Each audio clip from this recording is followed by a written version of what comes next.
बाळा, आज मला तुझ्याशी थोडं बोलायचंय. थोडा वेळ थांबशील माझ्यासाठी?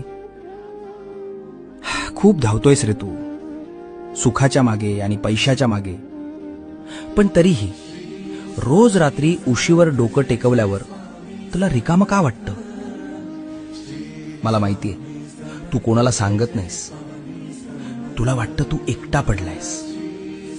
अरे, ज्याच्या डोक्यावर साक्षात ब्रह्मांड नायकाचा हात आहे, तो एकटा कसा असू शकतो? लोक तुला सोडून गेले असतील, जाऊ दे त्यांना. ज्यांनी तुला माती समजून पायाखाली तुडवलं, त्यांनाच एक दिवस तुला डोक्यावर घ्यायला लावीन. फक्त तू हिम्मत हरू नकोस. तुझ्या प्रत्येक संकटाची ढाल मी बनलोय. तुझं सगळं ओझं माझ्या पायावर सोडून दे. भिवू नकोस. मी, होय मी, तुझ्या पाठीशी आहे.